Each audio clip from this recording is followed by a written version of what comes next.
insurance mechanism is aimed at enabling investment, but not only in large projects, in small projects. We are talking of mini solar plants, we are talking of solar mini grids, we are talking of rooftop solar, we are talking of solar rooftops, solar cold storages, and so on. At the same time, we also want that there are internal, national organizations that can enable this money to be used. We want to identify startups. In the past year, we have identified 20 startups in Africa.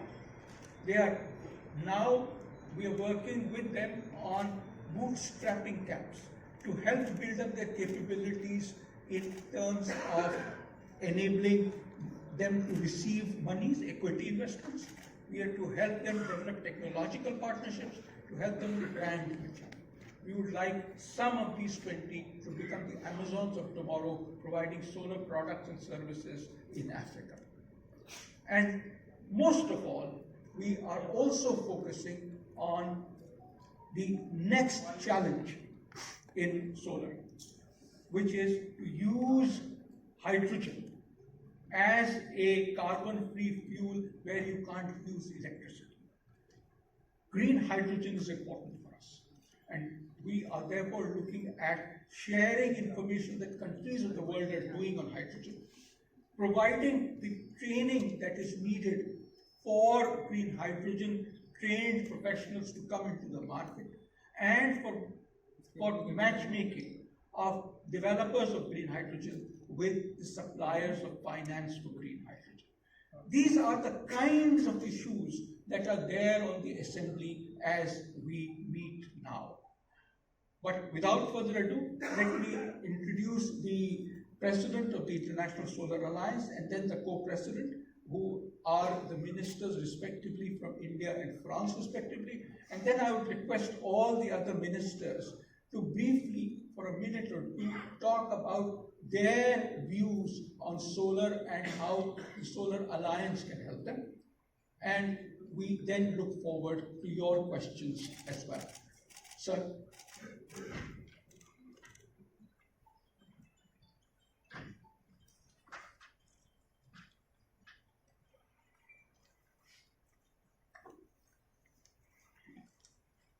Ministers, Excellencies, friends for the media.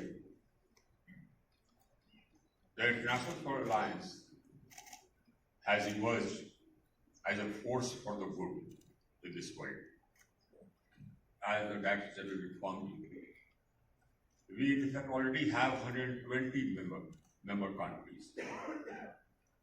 And there are also a number of member countries who have signed, but we still have to ratify. So they will ratify and become member countries. We have a large number of partner organizations. Most multilateral development banks are our partner organizations. So this was a huge organization. And it has started delivering. Today, at the start of the assembly, we dedicated 4 projects which had come up in 4 different countries. Before this, we have completed 7 projects which have been dedicated. We will be completing about 12 projects again by December. So the organization has started developing. This organization has a salient department, it has a salience.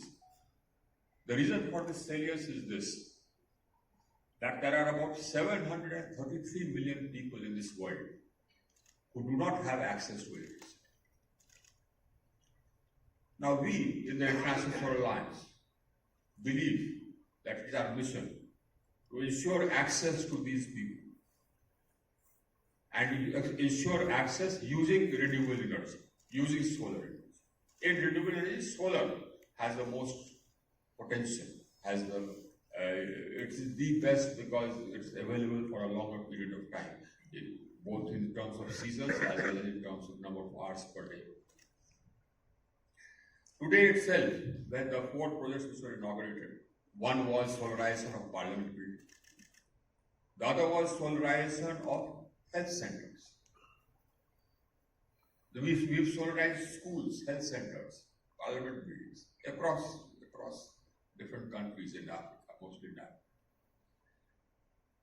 What the International Solar Alliance has been doing is, it has been providing expertise, hand-holding, support.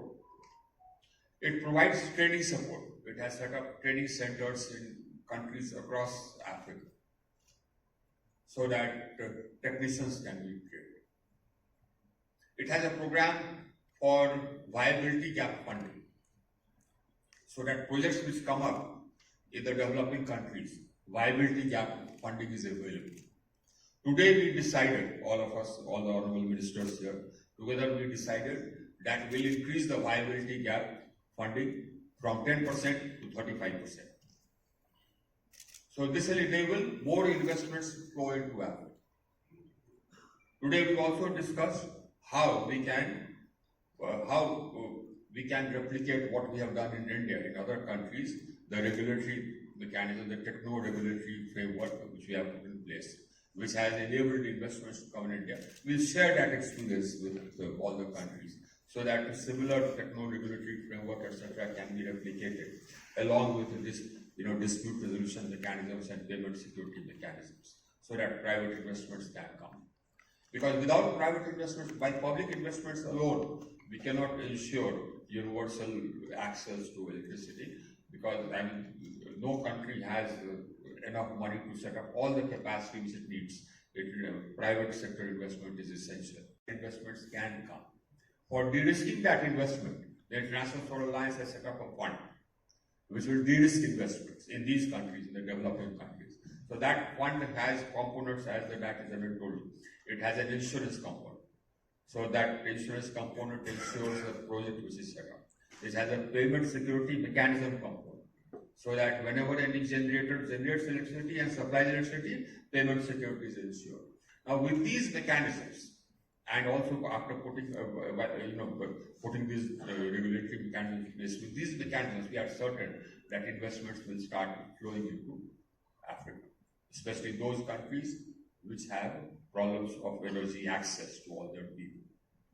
We expect green finance also to become available, and partner with us in the funds which we are setting up. And once that happens, once the green funds start flowing, as per the commitment made by the developed countries in COP21 about investments in green funds, once these green funds start becoming available at scale, we'll have projects, renewable energy projects being rolled out, solar energy projects being rolled out at scale throughout those countries which have problems of access to energy.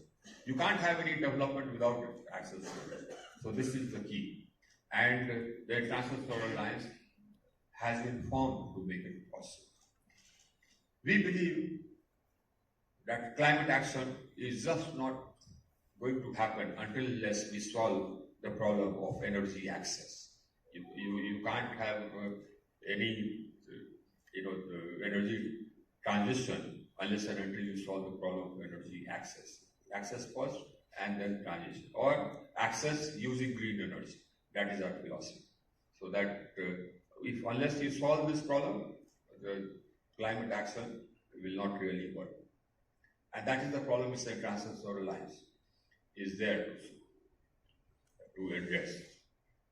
And this, as I said, this is an alliance which all of us work together for the common good.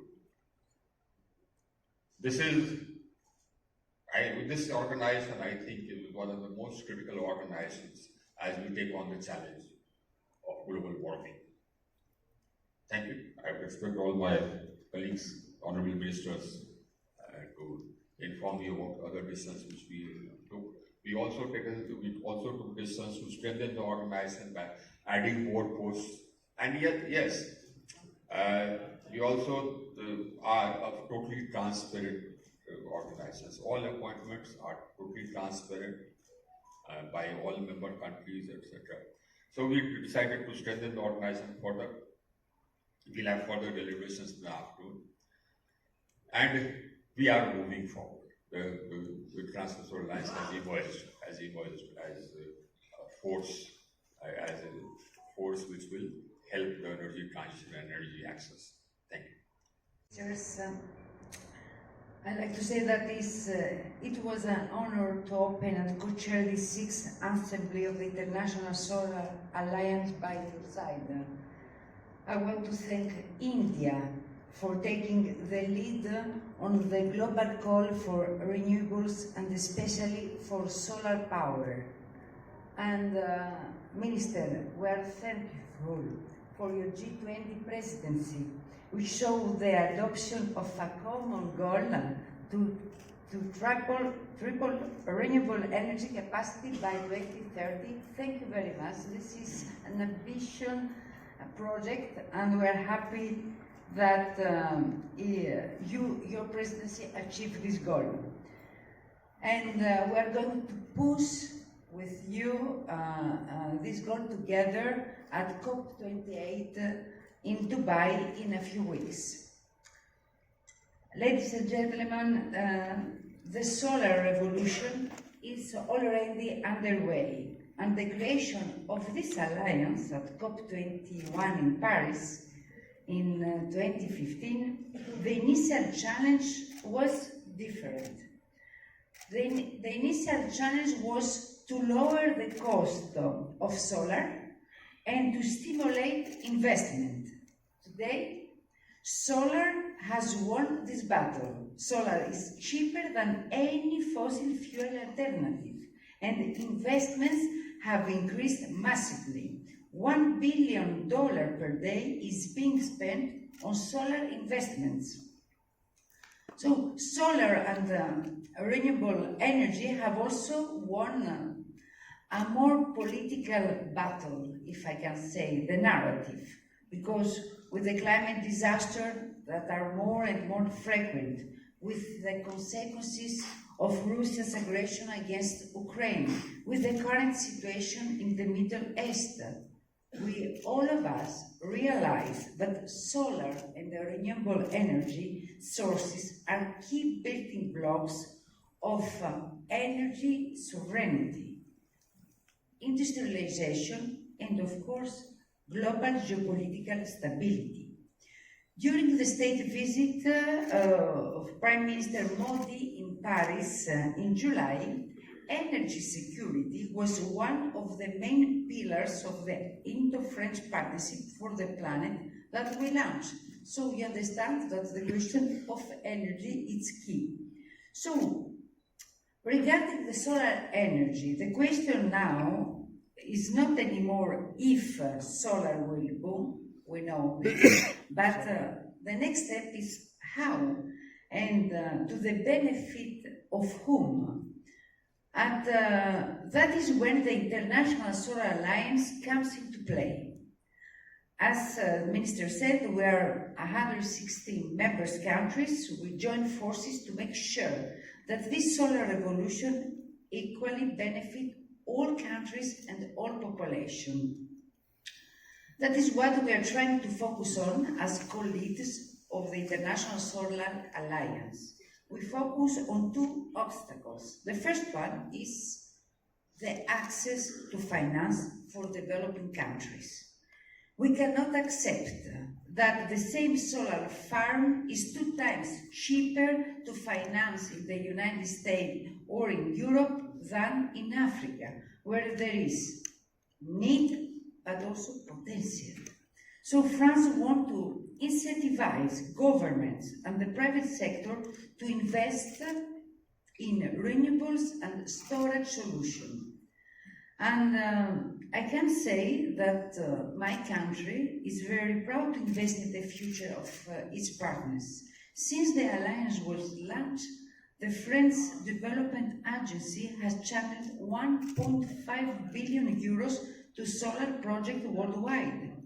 In 2022, France climate finance for its partner countries has reached a record high of 7.6 billion euros. So, and these are not just big figures, ladies and gentlemen. These are life-changing projects. We financed the largest solar plant in Africa, in Morocco. We financed the first ever solar plant in Tanzania. That means that I totally believe that we have responsibility, but also that we are a good partner. Our second priority is strengthening human capacity via technical assistance. The solar revolution needs trained people, needs engineers, technicians, training centers. How many times I visit many countries, and at the end of the story, the money are there, but there's not the absorption capacity because there are not human capacities. So for us, it's very important. That is the purpose of the ISA Star C program that France is proud to finance. So today I call on my fellow minister to expand the financing and scope of this program. So to sum up, ladies and gentlemen, France wants to build a people-centered and planet-centered international financial system. That is the goal of the Paris Pact for the People and Planet, now supported by almost 40 countries. It's very simple, if I can say. There are simple principles that are correct and fair. First of all, no country has to choose between investing to fighting poverty and investing to protect our planet. It's the same battle. The second one that for me is very important, it is that every country has their own national path. We have to respect each country. Cold storage solution in Seychelles, a solar cold store, which would support the local farmers in marketing their produce. For Seychelles, solar represents the most promising source of renewable energy, given our geographic conditions, especially the fact that we are on the equator and wind is not always reliable.